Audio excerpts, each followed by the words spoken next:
So, as I said in the invite, I don't want to have a million questions about footprint charts and what the options are.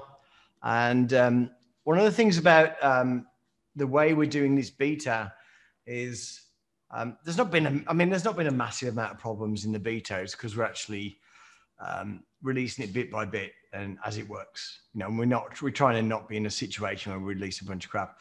But the other thing is, because we're a small company, I'm the guy who ends up writing the manual because like the developers and everybody else, like Fernando's from Portugal. So, you know, it might not be the best English. So I write the manual and I don't want to write the manual until we've kind of like figured everything else out. And one of the things that we figure out is like some of you have asked for changes that we implemented immediately. Because we felt, yeah, you're right. We missed that. Right. And so I don't want to write the manual and then rewrite it.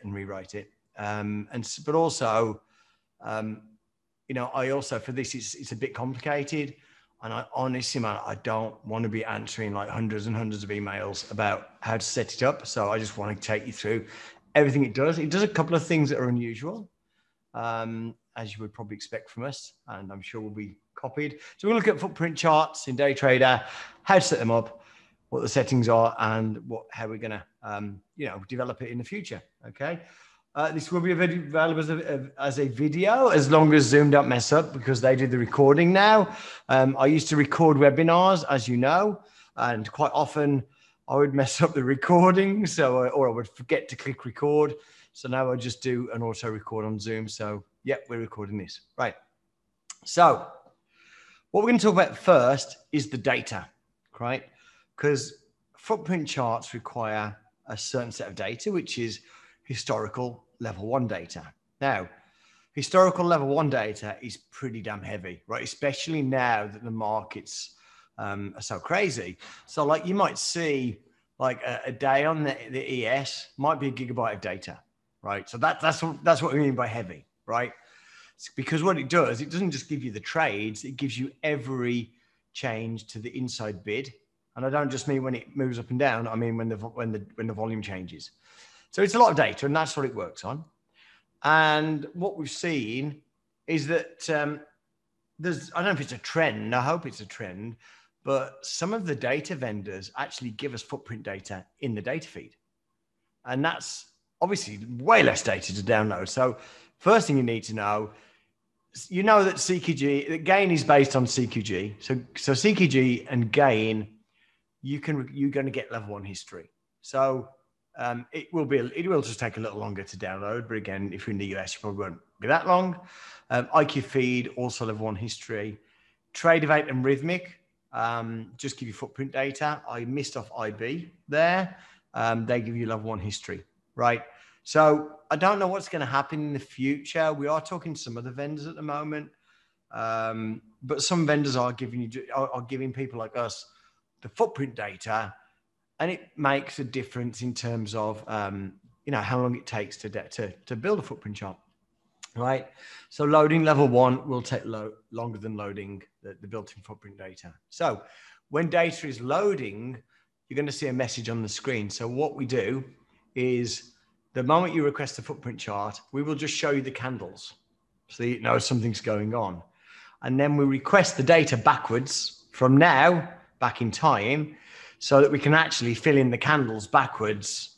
So, you know, if you request 5 days or 10 days of data, you'll get day 1 first and we'll fill in that. And then you'll see today. And then we will fill in the rest as we go. So it's not like you just have to wait for all of it. We will actually give it you as it comes in, right? So you'll see messages, but we also cache the data, which means we store the data in a database.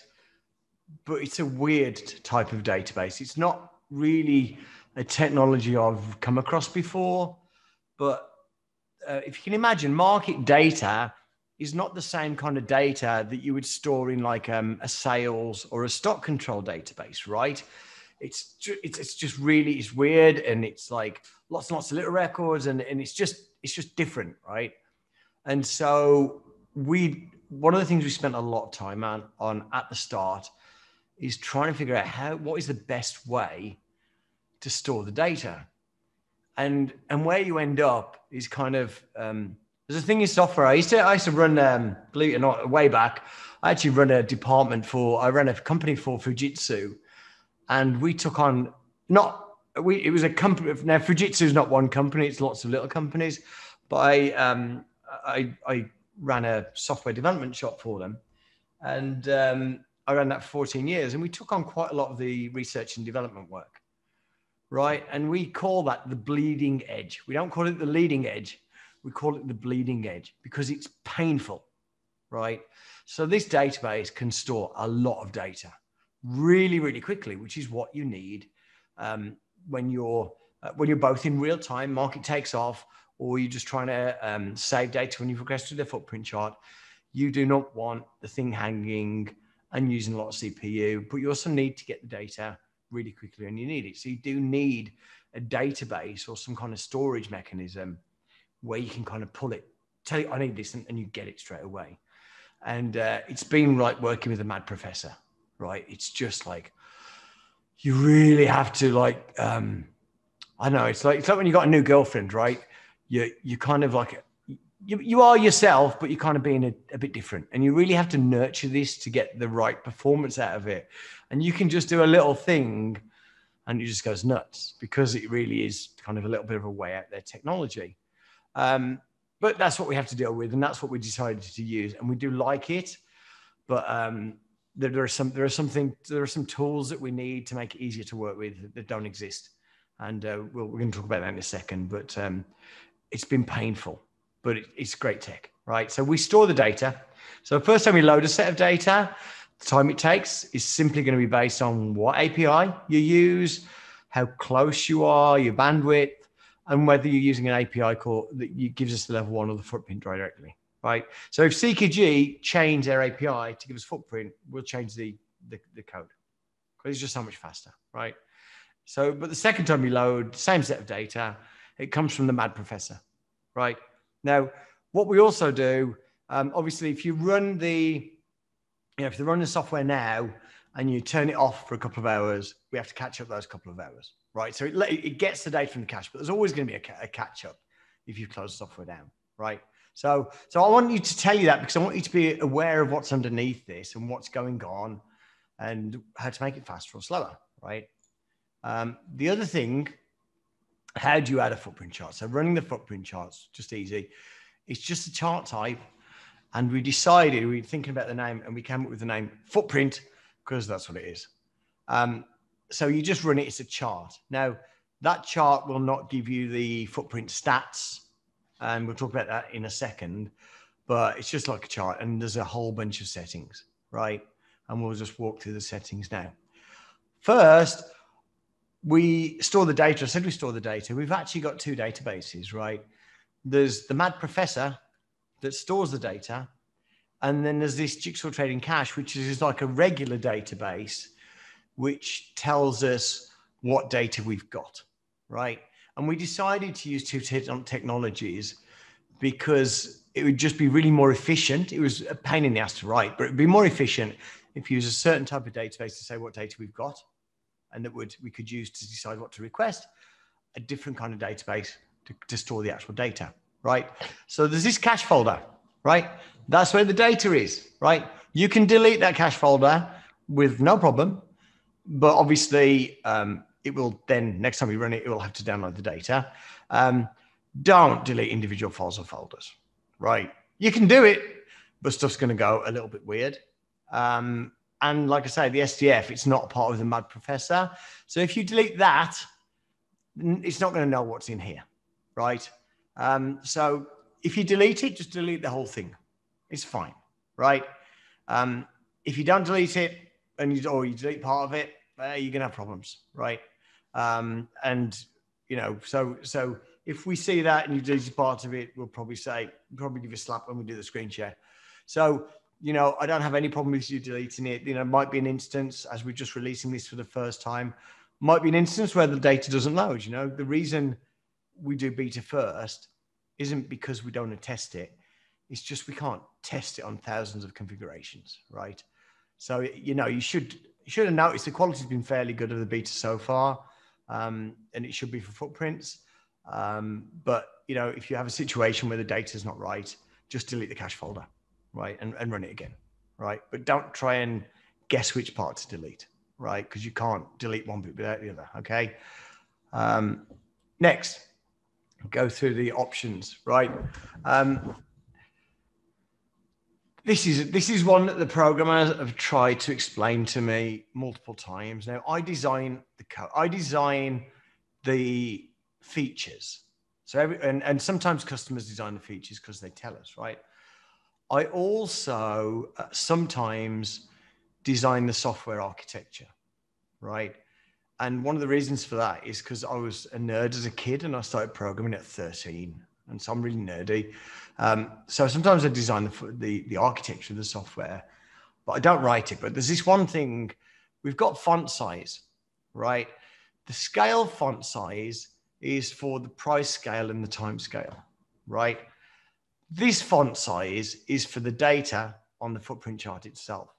Now, it's been explained to me by the developers multiple times, and I still can't get why this one and this one is.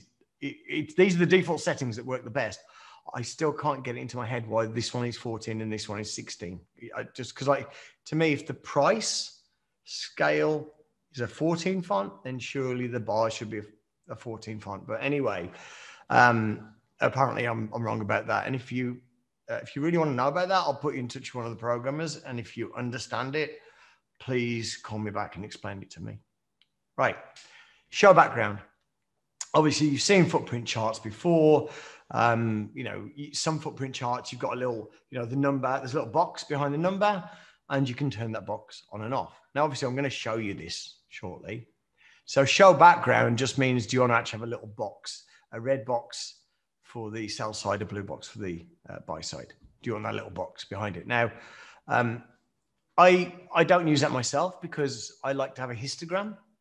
And if you've got a background color and a histogram, it's just a little bit harder to read the histogram. So default for background, I don't know, I'll probably have default for background off. One of the people sometimes email me and say, what are the best settings for this tool? And my reply is always the same. It's like, you do realize that this is my company, right? And they're like, yeah. And I said, so what do you think the default settings are? They're the ones I use, right? I mean, who would, so default settings will generally be what I use because I consider that a benefit of owning your own company and software product. So show background will be off by default. And if lots of people complain about that, I'll change it, right? But, you know, so I'm not married to it, but like, it's just the way I use it. Tilt mode, we will explain in a minute. And then there's a histogram option. So you can have a histogram or not, right? Now, when we show a histogram, right, the histogram data is all relative. You have big bars and small bars. So the histogram scope can be set to bars or visible. So if the histogram scope is visible, the size of the histogram is going to be relative to everything you can see on the display at that time. If the histogram scope is set to bars, the histogram size is just going to be relative to the other numbers on that bar, right? Histogram diagonal, we all know this, right? Histogram diagonal means, you know, when we, you know, like, it's like looking at the dome.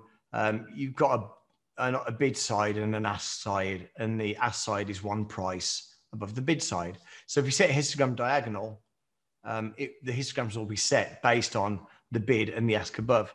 Now, the reason that's off is because I use tilt mode, and tilt mode has to be diagonal, right?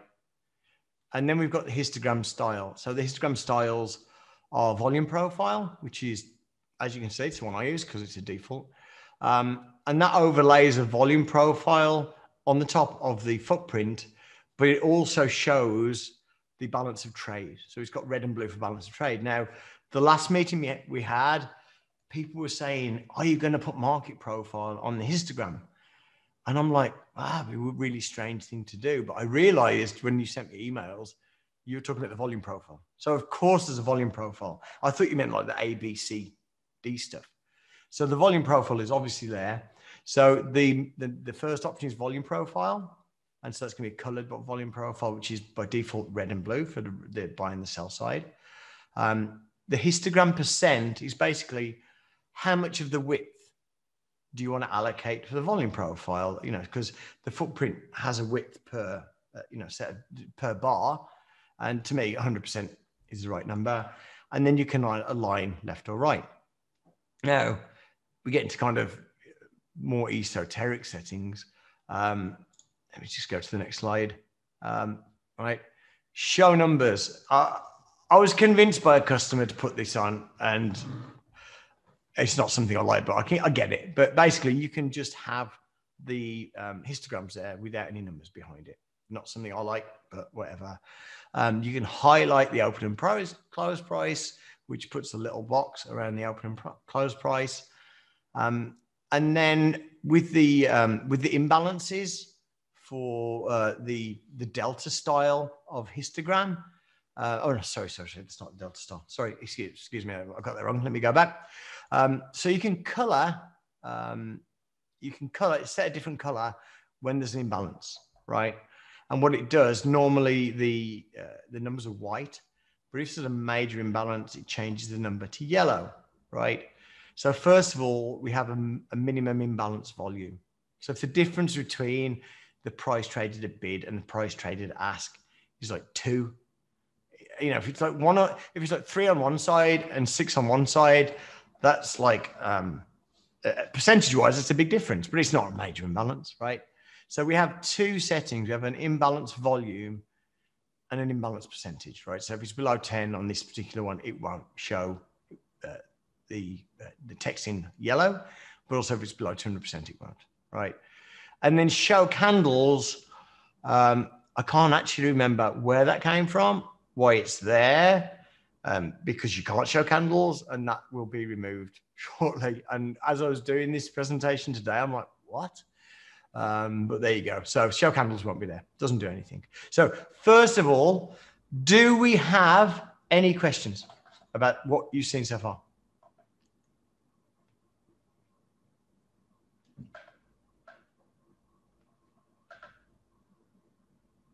No, that's a great answer. No, yeah, because you've seen footprint charts before, right? And you've kind of like, you probably want to see what they look like now. So tilt mode, right? You will love this or hate it, right? You love it or hate it. You know, there's no in between, but also it will take some getting used to, right? So this is basically what we know about the market, right? Especially, you know, the futures markets are quite liquid, is that there isn't one price, right? There is always a bid price and an offer price. So we should be comparing what traded at the bid and what traded at the offer. And that's what this does. So this price here is the price below this price here. So what you're seeing is a 13/7. So it will take some getting used to, or you just won't like it. But we're giving the opportunity to see, to just see the numbers side by side as they should be read, right? And Eric, that's unusual, like the creativity. Everybody's you know what's going to happen in 6 months' time? All the other platform providers will do it. And it doesn't matter, man. I mean, somebody said to me, can you patent that? And I'm like, well, it's slightly difficult to patent design concepts. I said, but also, you know, how much time do you want to spend with a lawyer? And I have a low tolerance for spending time with lawyers. So we decided, we're not going to patent it. We'll just keep coming out with good stuff, and people like us. But if you see the blue line here, which we think probably needs to go on top, you can see the blue line actually crosses through 48 here and 50 here. So that 50 and the 48 are at 32, 60, 50, right? So the line itself tells you at the same price. And I think the line maybe should be on top of the numbers, I think. And we argued this with the development team, should the numbers be on top or below? And it's like, let's just put it out there and just see how many people want it one way versus the other. And maybe we'll just make it an option, you know, or whatever. But it's like, I'd rather just put it out there and give you the choice to let us know, rather than spend that much time thinking about it. Now, what you can see here, this has got the volume profile histogram and the background color, right? And so what you can see, this is why I don't use the background color, because it makes it harder to read the histogram, right? Now you might not find that, right? So the background color options there, because it's what people are used to. Can you highlight the bid and ask? Well, it kind of is, because you know what, Les, why don't we have a Skype chat about that, and just let me know what your ideas are in terms of highlighting the bid and ask, right? Now, Jason, you are skipping ahead. I'm going to answer your question later, right? This is the same profile, but with the volume profile histogram, right? So you can see if you don't use the background color, it's easier to see where there's obviously more volume here. And this one is using the visible mode for calculating the histograms. So it's taking everything, every bar you can see on the screen, and that means the entirety of these bars as well that are off the top. It's taking everything you can see on the screen, and it's setting the width of the volume profile based on what's traded at all of these prices, right? You can just set it by bar, right? Which is also fine. So it doesn't really make a lot of difference, but people wanted, a certain prop firm wanted visible mode, right? Right. Yeah, market profile is, I know market profile footprints. I consider this market profile and volume profile to be something slightly different. So when you said is market profile going to be on here, I thought you meant the kind of like the TPO charts. And I'm like, wow, that's an unusual request. But yeah, the volume profile. I get it now, and I just didn't get the question. The footprint stats, we decided to make those an indicator or a study, right or wrong. So the footprint stats are the numbers you see along the bottom here, right? I don't use them, to be honest. I don't know. And again, we've made them basic, right? And you can tell us what you want to do with them. Now, this one is showing no background color, and it's also got the delta type of volume profile. So the delta volume profile will only ever put a background color on the size with the most volume. I'm not a big fan of it, right? And if there's a certain type of histogram you want on there, I'm not averse to putting different histograms there, because it's not a lot of work for us, to put different kind of histograms on there. But you can see, some people will like it that way. To me, that's harder to read, right? And also to me, these numbers at the bottom, I don't really see a lot of value in them personally, but different people want different things, and it's an expectation that exists.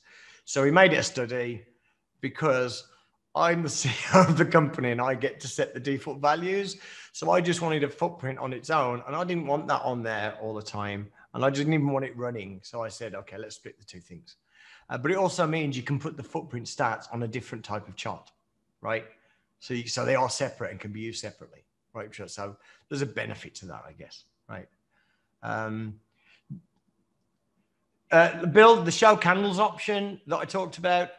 I have no idea what it was supposed to do, because it doesn't do anything whether you set it or don't set it, right? I don't understand how that got in there, but there is no option to show candles. It will only show footprint, right? Now, other functionality. Somebody asked about, what did you ask about? What was the last question? Let me just have a look. Does it show stats at the bottom? Yes. Let me just... Somebody asked a really good question, and I just went past it. Okay, let me go back down. Oh, good. Okay. Okay. This does work with Tradeovate, by the way. And Tradeovate's a good feed to use with this, because they give you the footprint data. So that was one of the questions. Does it show the stats at the bottom? Yes, you can see that. It looks exotic, like a jaguar in the wild. Condon, you've obviously not seen a jaguar in the wild. That's all I can say. Yeah, like all requests, we'll talk about how you do the requests, right? All requests go to support@jigsawtrading.com. Now, it might seem a bit odd that I'm saying, don't email me, email support@jigsawtrading.com. It's almost like I'm saying, well, you can't email me about that request because I'm like too important. But we kind of got this new system called Zendesk, and right, And so the support email address, the support system on the member site, Twitter, and Facebook Messenger all go to the system. And I overlook that. I oversee that. And the support people, you know, are given targets on how to perform and how quickly they need to clear issues. But when I ask you to email support, I'm not saying don't tell me about it, because I do see it, right? But if you email me, I have to then email it to support, go to that issue and change the email address on that issue from my name to yours. And it's not a lot of fun. So emailing support will be seen by me, right? Will I have unfinished business? We can do, right? We're going to do other stuff, right? So we know we're putting out a basic product, right?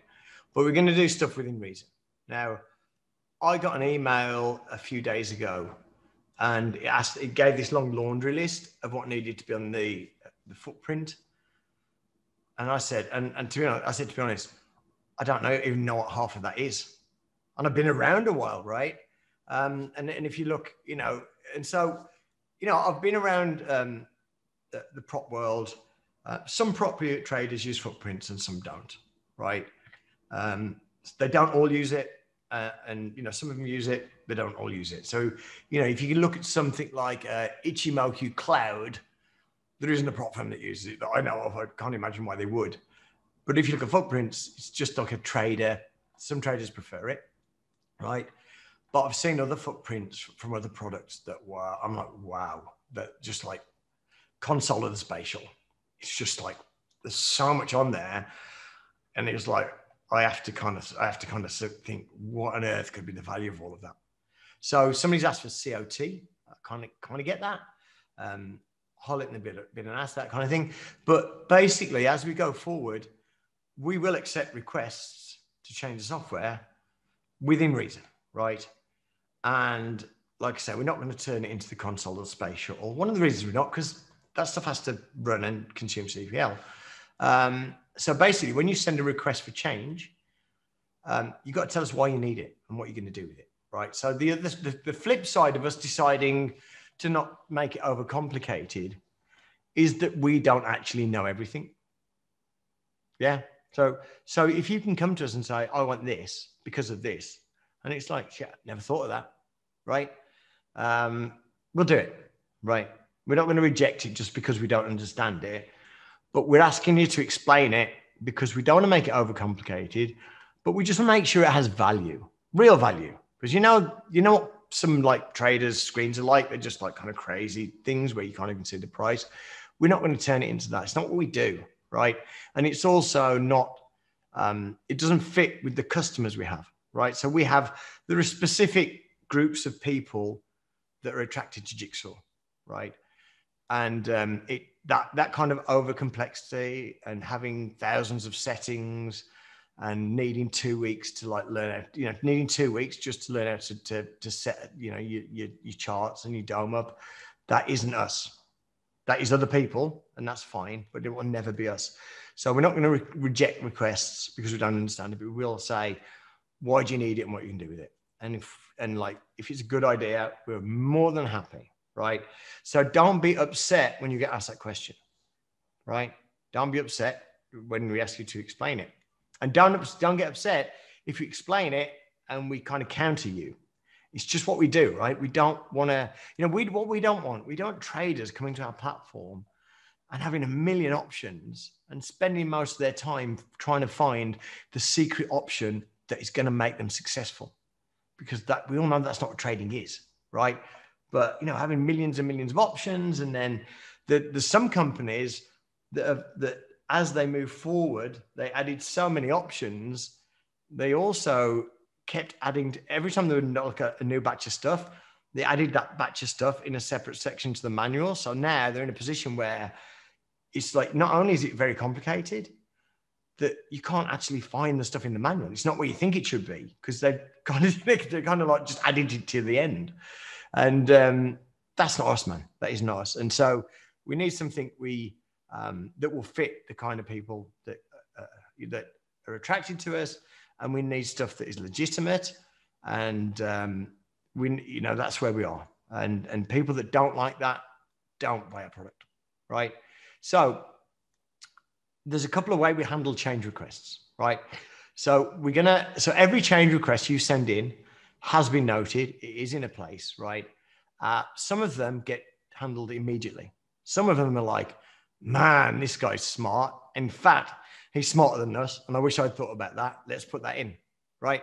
And might not be the best reason to make a decision, but sometimes people come up with these great ideas. But for the rest of the ideas where we kind of say, it's not that they're not good ideas, but like there's a lot of stuff that people have asked for that we kind of agree with. We're going to allow you to vote on it at the end of the development cycle. So the current development cycle is close to an end and the beta will close soon. So basically once the footprint is out, right? The next thing we're going to do is we're going to fix the rest of the bugs. And to be honest, there aren't that many bugs, right? Unless you're hiding them. So we don't have a lot of bugs considering the amount of effort that's gone into this. And then the other timeframes, right? And like I said, we had, sometimes you have an idea and it's an average idea, or it was like a little idea, but then the more you think about it, the better the idea becomes. And the idea of drip feeding this to you was purely because we knew that you'd focus on the exciting stuff, right? We knew you'd just focus on that and not test the other stuff. So we gave you the boring stuff first. Now, that was the reason we did it. But some of the benefits of that is our developers have had very little stress because they've never had a big list of bugs. So they're not getting up and seeing a list of 1,000 bugs. And I'm like, man, if I could claim to have done that for that reason, I would be really smart. And I can't, but basically that's what we did. And so the additional timeframes are coming. And there are some timeframes we know you'd have liked better than the time we got. But again, we just wanted you to test the stuff that was a bit boring first. And then outstanding bug fixes. And once those are done, we're going to say, right, that's it. So we're going to replace Auction Vista with this technology, but we didn't want to keep calling it beta forever because it is a bit worrying to use a beta product, right? It is a bit concerning. So once this is done and the timeframes are in, we say, right, that's production, and then we'll do the other stuff. And we've got a whole laundry list of stuff we want to do, but we're going to allocate a certain percentage of our development time to the stuff you want us to do, right? And so request the support. Now, I'm going to disappoint you today because we won't release it today, right? And I'm going to explain why, right? We had a last minute issue, and the last minute issue was if you change the interval of a footprint, the data wasn't coming from the cache. And it was something we'd done, a small thing. And we knew that it was something we'd changed in one of the final adjustments. And I was up with one of the developers last night till 4:30 a.m. In fact, I was actually up till 5 a.m. because some of the fixes we applied, we gave to QA. And so we were trying to get it out, right? And so basically what happens in software development, I never knew this technology C#, but I learned it because I've been exposed to it for so long. And I'm pretty good at fixing bugs. So what we do, and if we were close to release, we just literally get the whole team, QA developers in a meeting, and we just do it together, right? So we're doing that till 4:30 a.m. this morning, and we were doing it till 9 p.m. tonight, and we cracked it, right? But and again, the challenge, right, is that we're dealing with this mad professor database, right? And we can't even see inside it. So when you use a database, there's usually 100 tools on the internet that let you see the data, right? For this, it's really good at what it does, but you can't see inside it, right? So actually debugging it is really time consuming. And we're actually going to pay somebody to write a tool to let us look inside it, because there's no way we could continue with it. If somebody finds a bug without being able to see inside it, right? And so it took a long time to find, and that shouldn't be your problem, right? But I'm going to be honest with you and tell you why. And so we cracked it about 2 hours ago, and I could have probably sent it out anyway, right? Because it only occurs when you change time frame on an existing footprint, right? But you'd have done it and you'd been emailing us and we'd have been releasing a fix, right? And I'd rather just give it to you in the best shape possible than give it to you on the promised date and knowing that that there's a bug and then just saying, okay, yeah, I'll fix that. We didn't see it, right? I'd just rather do that, right? So it's been like 2 hours since we fixed it, and releasing something 2 hours after somebody's been changing the code, it's quite irresponsible, right? It needs to go through a final QA. So I said tonight, right, what we'll do is we'll release it tomorrow, right? Because it's working. But the QA guys, I mean, it was really funny because we've got a girl called Suganda in QA, and we needed her today, and she had to leave early. And she said, look, I've got to go. I would love to stay and help, but I have to go. I said, well, that's fine. What's up? And she said, well, it's my anniversary, and my husband has booked a surprise dinner. And I'm like, well, it would be, why don't you give him a surprise back and tell him you can't go? And so I lost the QA resource, so we couldn't even, do the full testing. So the lead of QA basically said, I don't feel comfortable with you telling people it will be out tomorrow. And but I was comfortable with it, and I just listened. I felt, okay, your arguments have got merit, so it might be out tomorrow, but and you just worry a bit too much, but there's nothing I can do. So it's late, it's our fault. And the thing is, the people this affects the most, and the people I worry about the most, are the people that came to us for the first time buying the FootPrint course that we talked about a few weeks ago, which was basically a combination of software and education. And we promised the software 2 days ago. And it's like, if I'd been in that situation with a new company, I'd be quite unhappy, right? And I can't, so I was thinking about that, they'd be quite unhappy. And I'm like thinking, well, if I just push it out anyway, they'll be happy they got something, but then they'll be reporting a bug, and I don't want to go through that.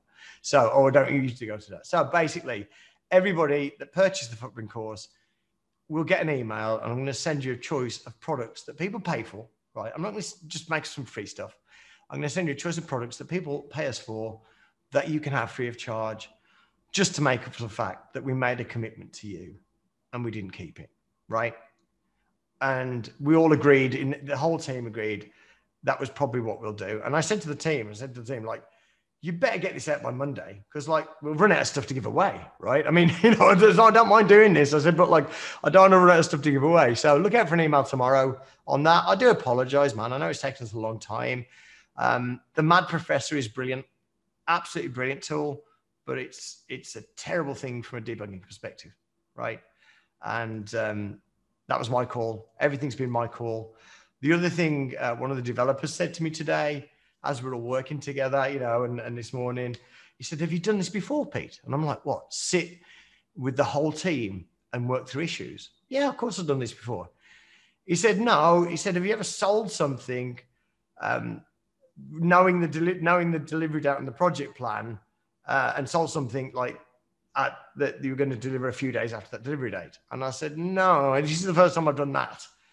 And it's also the last time. I'm never going to do that again. So because FootPrints, weeks ago, I've been using them for weeks and weeks and weeks. And I didn't have any doubt about the date of the 27th. And, sometimes a bit of doubt. So I am really sorry, man. This is my fault. I'm not asking for any sympathy, but I'm going to give you something for free. And I hope that in some way, for the people who are new to us, that that's enough apology, and this doesn't leave a bad taste in your mouth. Because one of the worst things in this industry, because nobody trusts vendors, one of the worst things in this industry is to go to a vendor and have your trust broken or lose your faith right from the start, because it will take away your belief, and it will take away your ability to, to continue doing something which we've got is actually quite good, right? And that's what we want to do. So I am sorry. And now question time, right? And if you're going to ask me to add a feature, remember support@jigsawtrading.com. But please ask questions right now. I'm just going through. Yeah, I had the time frame set to 1 minute per column. Yeah, you can extend the time frame. The problem right now is there's a hell of a lot of trade going on each minute. So if you use like a 30-minute time frame on the ES, you have to really compress it, right? And you know, I'm not a big fan of that. So one of the other things we're going to do, one of the other ideas, is to maybe like allow you to like compress the footprint so that each set of data actually represents 4 or 5 or 3 or whatever price instead of just one set of prices. Because like if you're looking at a footprint for the DAX, it would kind of be silly because the range is so big, right? And you'd have to compress it to the point where you can't see the numbers. So yeah, you can change the time frame, obviously, but 1 minute right now on these crazy markets is good. Does it show POC? No, it doesn't at the moment, and that would be a fairly easy thing to ask. I don't know the best way to highlight it. I guess just maybe another little box around it or something like that. But yeah, but again, support, right? Connie is saying his mom says all his ideas are super. That's fantastic, Connie. I was really glad I got that piece of information. No, we're not getting rid of Auction Vista. The Auction Vista will stay, right? The existing one, but we will move all the functionality to the charts, and then the existing one will be like on a code freeze. We want all new features going to the charts. And right now, we don't. The reason you're asking that is because you're probably using Ninja or MT5, and right now we don't support charts for Ninja or MT5. The reason is they're charting platforms, and it's kind of weird. But I get the argument that you want charts for Ninja. The other reason is there is a technical reason. We have this bridge technology, which links to platforms, and I just worry about the additional data going through the bridge and what it would do to the performance.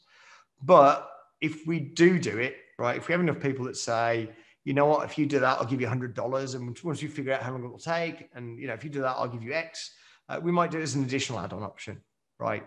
But I was just never keen, you know, when we linked to another trading platform, I thought we'd get away with not doing charts for that kind of connection, because the code for footprints for all of our APIs is exactly the same. It's just a single set of code. But for the bridge, it would be different. And we spent hundreds of thousands of dollars on this, and it was just a call I made. And so we got to find, I know we got to find a way around that. But also, like, everybody's got this for free. And my other argument is, well, everybody got it for free, and people are saying it's not fair. And it's like, well, you know, I gave it everybody for free. I kind of get your argument that it's not fair, but like, I spent a couple of $100,000 on it. It's like, you know, and I gave it away for free, and then I'm being told it's not fair. I'm like, you know, you could also see my argument, I hope. How would you identify what is running stops as a regulator, even a deep retracement? Eric, man, that's something for a different meeting. This is just footprint charts. We're not changing how footprint charts work, right? So obviously we're gonna obviously, you know, we're doing something already to initiate people to footprint charts with this first offering. But yeah, we'll do more webinars on how to use them. And come on, any more questions? This is great. Tacos and free beer, Carl wants. When I say we're going to give you something that you would have to pay for, I mean something that you would normally have to pay us for, Carl. You can't have tacos and beer, right? So yeah, I'm glad you said that, because I probably needed to verify that. The chat's not closed, man. Look, this is really strange. I mean, the chat just stopped working, right? Everything's hosted on Amazon AWS, and we use Linux and Ubuntu, Ubuntu Linux, and something called Plesk, right? And the way that Amazon supports works is we won't look at your data. We won't look at your data. We won't log onto your system, which is great until you get a problem like this, which is the first time I've experienced it with Amazon, where they're saying it's a Plesk issue, and we can't actually. It's like, we can't help you, and it's I'm paying them for Plesk, and I'm actually paying them for extra for support.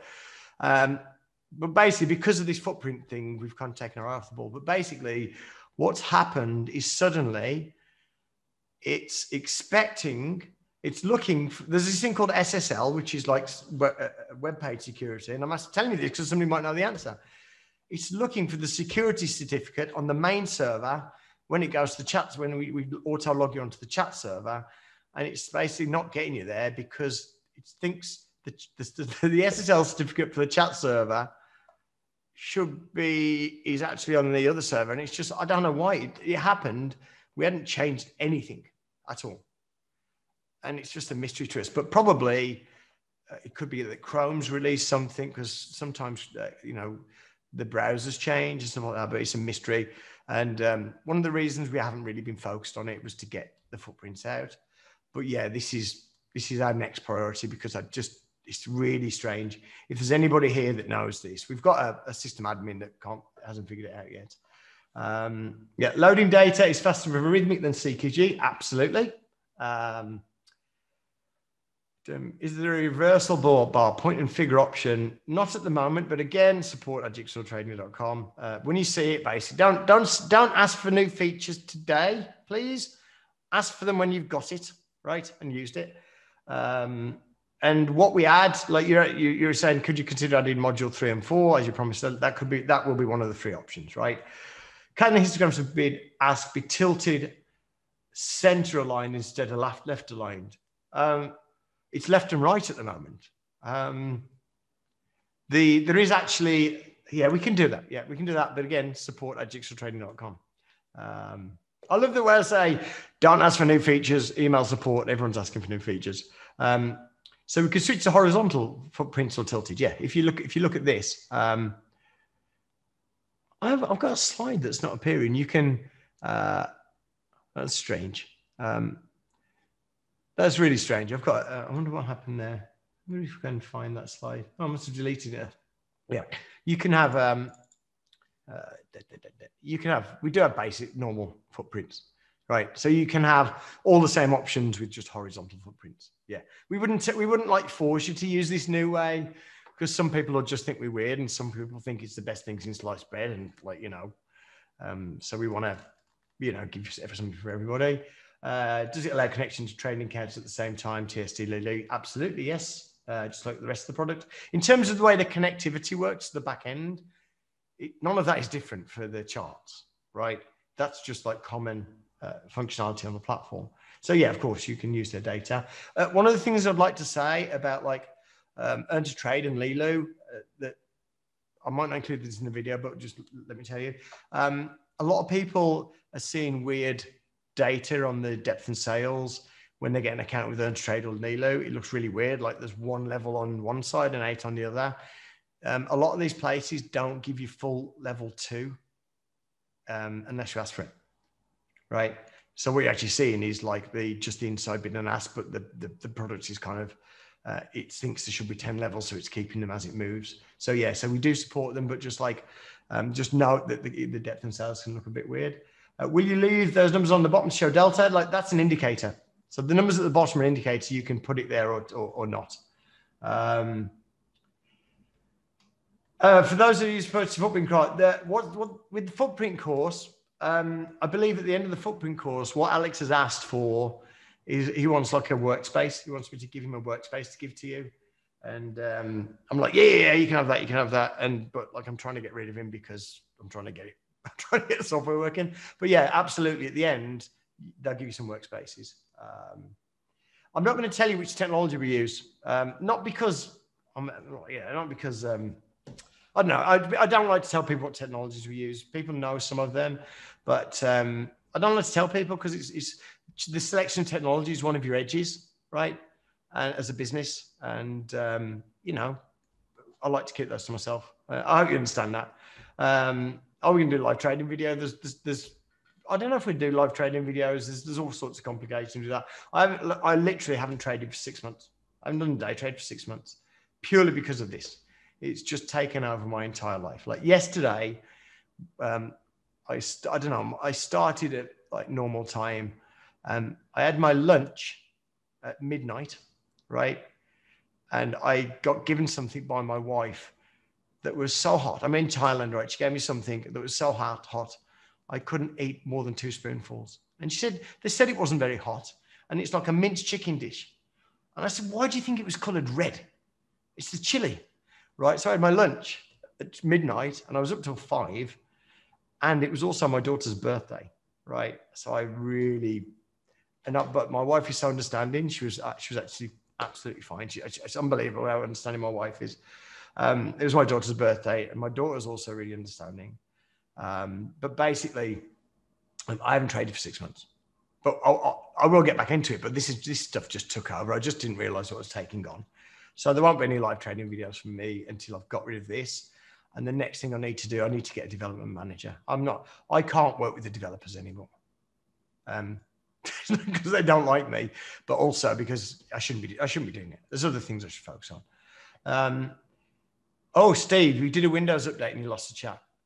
Oh, and you got it back, right? The funny thing is, I can log in. I don't. Some people are not. Some others. Can you trade and get data through Jigsaw? You can trade through Jigsaw. You can't get data through us at this point in time, but that will change. But we're not going to do. What we're going to do, right? We are going to have our own data feed, right? But we're not going to stop supporting the other ones, right? You can use what tech you like, right? But there are some kind of pluses in having our own data feed, like the data feed company gives us a bit of money for it, but also it's going to be a lot cheaper than some of the data feeds, the paid data feeds that are out there. So like we think, okay, if we can offer a cheaper option, make a little percentage, but we're not going to force people to use our data feed. I think that would be kind of, I don't like that. I wouldn't be happy with it. Yeah, the market depth visualization and large circles will just be studies on the chart. So Auction Vista will stay as it is, but if you look at Auction Vista, it's got different components. It's got the histogram, it's got the circles and stuff, and it's got all those other indicators. They will all be individual options.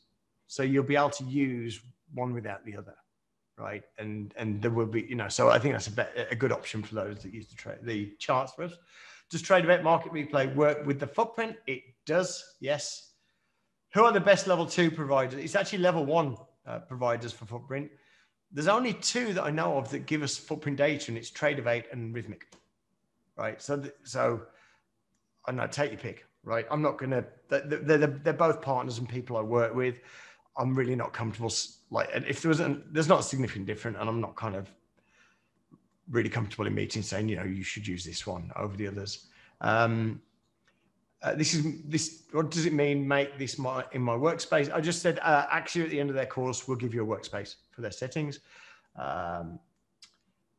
I want to see your risky 6 months trading. Oh man, yeah, IB aren't very happy. I've got I don't even know. I've literally got no positions in my account. Is my background coding? Yes, my background is coding, and then being an expat, and then getting ripped off by expat people that advise expatriates in expatriate-focused financial advisors, and that's why I got into trading. It's a long time. It's a long time ago, and I'll put the story online at some point. She needs to make you a sandwich. That's a good point.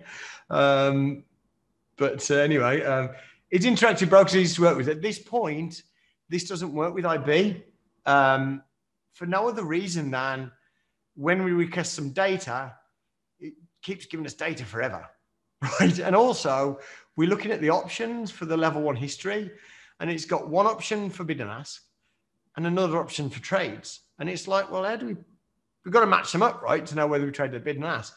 And it's like, for the life of us, we can't figure it out. And I will talk to IB soon about that. But they actually used to have terrible data. Their data's pretty good now.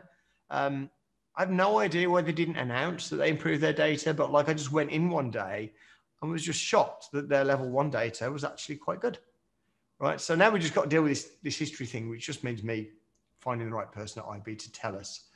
So yeah, there is the thing about interactive brokers, right, is they've got a really bad reputation for support, right? Really bad. And the thing about IB is they have good support, but they're not like us, where if you ask us a question that isn't product related, you might be saying, I'm looking for a slower market at the moment, and what do you think I should use? They won't answer your question. And sometimes they might also say, that's not a support issue, and they might kind of refuse to answer questions. But if it's a genuine support issue and you're an experienced trader, IB are good. They're not the cheapest, But for me, the best thing about IB, there's two good things about IB. First of all, they've got a universal account. So you can drop money in there and you can trade German stocks, you can trade futures, you can trade this, that, and the other, right? With one account, right? The other thing is, it's one of the few brokerages where your account balance is, I think it's the FDIC, your account balance has FDIC protection up to $250,000. Now, you don't get that on a futures account, you don't have that protection. Not you have there is protection, but it's not that amount. So if you've got more, so it does make sense, despite their higher fees. There's a few things that are good about IB, you know, and it's good to have an account. It's the universal things, right? I mean, if there's a stock in Germany that you just hear about and you want to trade it, you can just trade it, right? And I kind of like that, right? But the downside is if you don't do that many round turns, you can only look at 3 depth of market at a time. They have a limit. So even though you're subscribing to the data, you can only look at 3 instruments. And if you want more, another 3 is $30. But if you're trading a lot more, they don't charge you. And to me, that's like, well, that's a bit rough. So with IB, you really need a third-party feed, like, you know. But and as we're there, I might as well tell you. But you know, one of the good things about IB, if you're trading stocks, IB's market depth is better than IQ feed. But so IQ feed's market depth isn't that expansive. It's not got really full depth. So if you're using IQ feed and trading IB, you can trade more things, but the market depth isn't as good. And that's one of the reasons we're trying to create a data feed, just like to say, you know, to kind of fix that. Will there be a bridge between Jigsaw and Sierra? You'd be surprised to know I talk to the business development manager at Sierra quite often, even though they copy a lot of what we do. I mean, Sierra basically is a platform that their product roadmap is what everybody else has done. And it is a very old technology, but it's a good technology, and they've got a bunch of old programmers, and all they do is look at the forum and decide what to do next. But they don't really, you know, they're not that creative. And it's like, but it's also, it's a bit like IRT. It's quite a difficult platform to set up. So some people kind of end up giving up on it.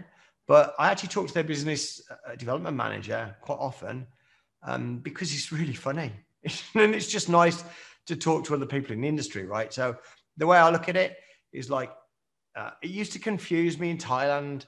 Like I'd drive past like a bicycle shop and there'd be like 6 bicycle shops next to each other. I'm like, that's really strange, right? You're putting your bicycle shop in a place where there's others. But actually, some people actually want a bicycle, they'll go to the area because there's 6 shops. So the way I see it, right, I've got a mountain bike. I love Trek, right? Cannondale have got this thing called a lefty. We've got 1 fork on the left-hand side. I just don't see the point. And so I will always buy Trek. Some people will buy Cannondale. And I think if you get into this mode where you worry about competitors, you're trying to do something that has never been done in any industry, which is like become the only bicycle manufacturer, right? Sierra, though, they're cutting everybody off. They won't allow us to connect to their data feed. They don't want people to do plugins to their platform anymore. They're moving away from their own. They don't want people to connect to their data feed, and so they've got like an isolation strategy at the moment. And I think that's because they're probably going to go. They're going to probably do something that Ninja did before, right? So there won't be a bridge to Sierra, but it's not because we won't do it. It's just because that's their policy at the moment. They're kind of an isolationist policy. So, you know, I'd do it, you know, because Sierra have got a lot of customers, but, you know, it's not there. And I still speak to their business development manager because, like, he's a funny guy. We're in the same industry and it's good to share war stories. You won't be able to trade to the feed directly because we're not. So one of the things is I told myself when I started this company, because this started because I created depth and sales on a spreadsheet using this really old technology because I had trouble reading the order flow. And then when I created the first tool, it was kind of just like a hobby or a lark because some guy said that's actually quite good. And I said, okay, I'll do this, but it's just going to be a plugin. There's absolutely no way I'm going to create a platform. And I also said, it's going to be an analysis tool. There's no way I'm going to get into all that, you know, placing orders. So what did I do? The next thing we do is we allow trading. And then I also said, and then we allow trading. The next thing we do, we release a platform. And I said, release a platform. And if you think about it, 10 years ago, or 7 or 8 years ago when we released Daytradr, if you just said, there's a whole bunch of platforms out there right? They all have charts. And some companies are going to release a platform without charts. They just said, that guy's an idiot, right? But that's what we did. And I always said, we'd never do charts. And now we've got charts, right? So when you say, can I trade through Jigsaw directly? That's almost brokerage, back-end technology. So when you talk about trading, there's two sides to it. Like you got a data feed like CQG or Rhythmic, right? There's two sides to it, right? The side is you getting the data and sending the orders. The other side is the stuff that the brokers use, which is risk management to make sure that you don't trade more than you should, all the account limits and stuff like that. And it really is something I don't want to do, right? But like, I've done a lot of things I said I wouldn't do. So my answer to that is, at the moment, you won't be able to trade through our feed directly. It will be a feed you can use alongside a different a trading system that doesn't have very good data, right? Great commissions there. The yellow boxes are basically the closing price on there. FootPrint will work trade rate replay. We've already done that. I can't understand anything their support side. Their support, I've never had a problem with the support. I use Hong Kong, but I've lived in America, I've lived in Japan, I've lived in Thailand, I've lived all over, right? And so I kind of could get to tune into accents really easy. I've never been put through to India on a support call to IB. It's usually either been Hong Kong or the US. Trade through IB, FootPrint through IQ feed, that would be fine. Your Cannondale was stolen twice. But are you saying the same bicycle was stolen twice? Like you had one bicycle that was stolen and you got it back and it was stolen again? That's a strange. New version, it'll still work through the NinjaTrader Bridge, but not the charts. Yellow price is the imbalance. And I did explain that earlier. And I think I've pretty much gone off topic at this point. So if we've got no more questions, I hope that, there's a Q&A box. Let me just make sure I've gone through those. Candles and market profile not linked. I don't want to overload candles on top of the FootPrint personally, but like I'm open to suggestion, right? If you can give me a great reason. Is it possible to set chart settings instead of minutes, times, a reversal? Yeah, the footprints aren't related to the time frame. And the time frames we kept minimal at the start of the beta because we wanted you to focus on certain things so that you'd actually test them, right? So yeah, as we had the new time frames, you'll get those. Is it possible to current trading's numbers on your dome show up in the middle of the footprint? It's possible. Support at jigsawtrading.com. All right. Does it show POC? Support at jigsawtrading.com. IB, support at jigsawtrading.com. You can draw lines, right? So the funny thing is about footprints, we've basically let it out there without like turning anything else off. So like the thing I've learned, the thing I learned about software early on is people will do things with your product that shock you or surprise you. And sometimes you didn't actually know your product could do, right? So one of the things is all of the studies that we have now, they're available for FootPrint. There isn't anything we've not made available, right? Whether that's a good idea or not, we will find out fairly quickly. So yeah, the drawing tools and everything else works with footprints. There's nothing that doesn't work with it. It's like literally a chart and this one down here. There's a chart there and that's a study. So everything works. You can put a moving average on it. I haven't tried that. I won't hear it work. Timeline for the other time frames, man. I was just up till 4:30 in the morning where I spent 30 minutes with my daughter on her birthday. 2 days later on a software project. At this point, I would prefer not to give any dates. Okay. I'm just a bit bruised, but when I'm a bit closer, I will. But it's not the end of it. It's not like 6 months, right? It's the next thing we're on. Do I have a color shading based on volume per price? Yes. The default colors are all the colors that I like the best, right? Limits on historical data. There's no limits on how much we can store, but there are limits on how much you can request. So CQG only allows 10 days of level 1, right? And part of the documentation, I already had one of the developers go through each of the different feeds and see how much level 1 data there was. But I can't remember it, but he's documented it. So part of the documentation, we will actually tell you how much level 1 history is available per provider, right? The additional charge to purchase the footprint charts, no, right? We could have done, and it probably could have been justified. But the reason we're doing it really is because people are paying for 2 platforms. And if you think about it, right, there's upside for us. If now your decision to use Jigsaw is no longer based on having to use 2 platforms, we'll sell more, right? And the other reason is we don't charge for support, right? And it's impossible to support, and it's kind of difficult to support old versions, and it's like more of a hassle to kind of segment your profit. And to be honest, it's going to be better for our reputation to give you this for free, right? So you might think, wow, you guys are really nice, but like, I believe overall giving this for free will actually make more money, right? You know, so, you know, we're a businessman. We're here to make money, right? Don't doubt that, right? But we're here to try and exchange value for some of your money. We're trying to provide value, and we're trying to just over provide if we can.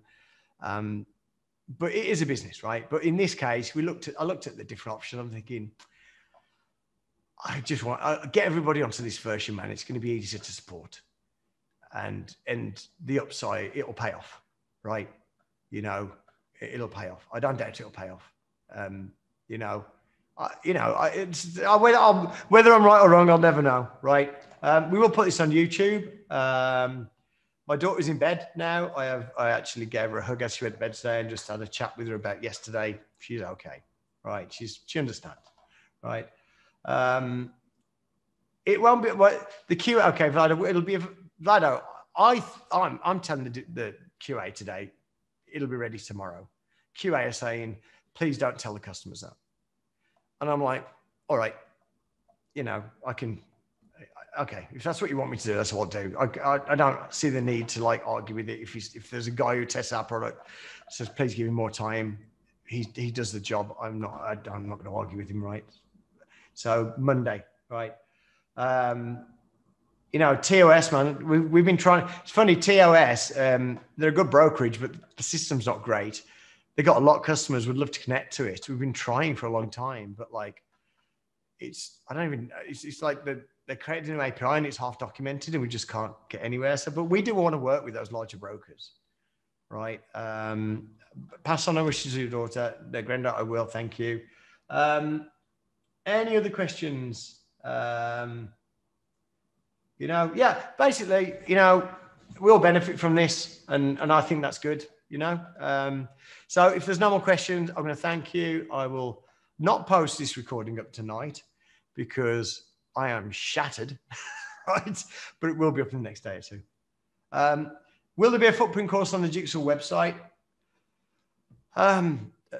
Possibly at some point, right? At some point, it's something we're going to talk about. But like right now, it's just like our focus was on getting the software out and getting it out where it works well and doesn't eat your CPU, right? And all the other stuff, we'll just worry about it later, right? And if you and Jamie, you know, I love your work ethic. That to me, that's as good as $100. You know, if somebody says I like your ethic, that's like I don't know, that makes me feel good, right? And you know, I like that. I know. Thank you. So I'm not going to keep talking about that. And then if I know the data providers, you can't use footprints now, but that's one of the issues we need to fix because we need to tell them like, dudes, it won't stop sending us data. Like literally, we only want this much, but it's sending us loads more. And like, why is the bid and ask in the different streams to the trades? Because it makes it like impossible to match them up. And so we've got some discussions with IB, but yeah, we'll crack it, man. It's like we'll crack it, right? So thanks everybody. You're all stop with the compliments now because like you will boost my ego and you will all suffer if my ego gets any bigger, right? And I really thank you for attending and thank you for your support, man, as well. And thanks for your understanding. And for those who got the footprint course, don't expect the email early in the morning, man, because I'm going to go to bed now. I'm going to sleep like a baby. So thank you. And Attila, email me and remind me about the $500 for guessing that was Marlene Mortensen playing earlier on, right? Because I'm going to forget. All right, so I will leave you with that, guys. Thank you all very much.